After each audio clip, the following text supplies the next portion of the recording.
पूर्व मुख्यमंत्री स्वर्गीय कल्याण सिंह की पुण्यतिथि के अवसर पर आयोजित कार्यक्रम में सीएम योगी ने सपा पर सीधा निशाना साधा।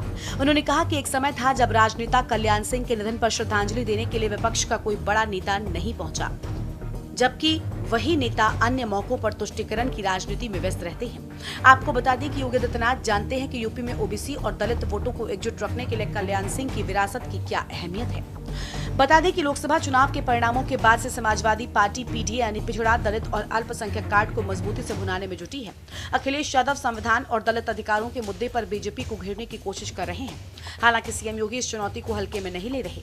योगी सरकार विकास योजनाओं और सुरक्षा व्यवस्था के आंकड़े सामने रखकर सपा के सामाजिक समीकरणों को ध्वस्त करने में लगी है।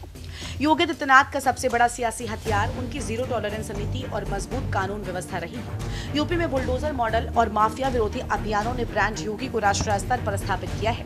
2027 की हैट्रिक के लिए योगी प्रशासन विकास कार्यों में तेजी लाने के साथ साथ सुशासन को मुख्य चुनावी मुद्दा बना रहा है। सीएम योगी जानते हैं कि 2027 का चुनाव उनके नेतृत्व की साख का सीधा टेस्ट है। सपा के पीडीए का मुकाबला करने के लिए बीजेपी हिंदुत्व, कल्याणकारी योजनाओं और कल्याण सिंह जैसी हस्तियों के सम्मान को एक साथ जोड़कर अपनी रणनीति आगे बढ़ा रही है।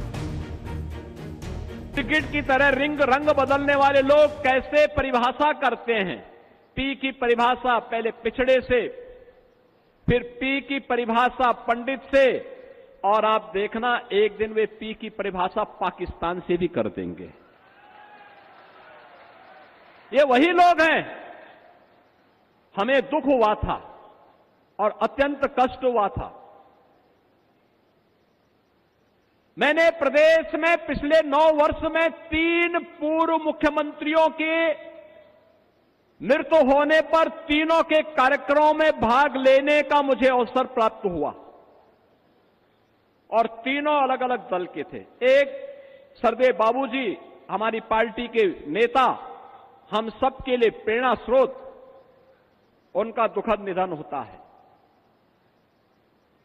और दुखद निधन के बाद हमारे लिए असहनीय था। प्रधानमंत्री जी सारे कार्यक्रमों को छोड़ करके दिल्ली से सीधे लखनऊ में आए, उन्होंने श्रद्धांजलि अर्पित की और एसजीपीजीआई से लेकर के घर तक और घर से अलीगढ़ तक और अलीगढ़ से नरोरा तक अंतिम संस्कार कार्यक्रम में मैं और मेरे कैबिनेट के सभी सदस्यगण उस कार्यक्रम में भागीदार बने। हमारे लिए कष्टकारी यह था, एक सामान्य शिष्टाचार होता है, सामान्य संस्कार होता है।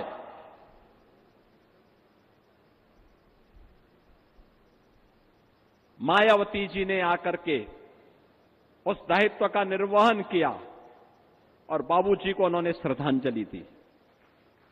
लेकिन दुर्भाग्य कितना शर्मनाक था। समाजवादी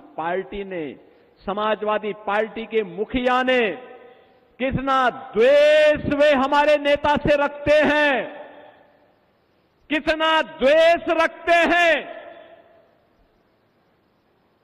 उन्होंने बाबूजी को प्रत्यक्ष जाकर के श्रद्धांजलि देने की बजाय शब्दों से भी नहीं कोई कुछ व्यक्त किया।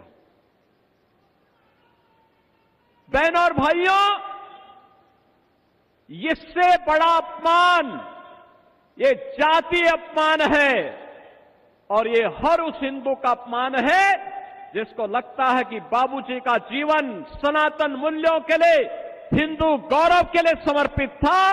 उस हर हिंदू का अपमान था ये। सीएम योगी अक्सर ये संदेश देते हैं कि जब जब कांग्रेस और सपा साथ आए हैं तब तब प्रदेश की व्यवस्था और सनातन संस्कृति को नुकसान पहुंचा है। वो सपा नेतृत्व पर कांग्रेस जैसी डूबती नैया का सहारा लेकर स्वयं मुलायम सिंह यादव की विरासत को कमजोर करने का आरोप लगाते हैं। उत्तर प्रदेश का सियासी मैदान सज चुका है। एक तरफ अखिलेश यादव का पीडीए अभियान है तो दूसरी ओर योगी आदित्यनाथ का आक्रामक रुख और सुशासन का दावा। 2027 की राह आसान नहीं है, लेकिन सीएम योगी ने खुद कमान संभाल कर ये साफ कर दिया है कि वो यूपी में अपनी सत्ता का परचम लहराने के लिए पूरी तरीके से तैयार हैं। स्पेशल डेस्क के न्यूज इंडिया।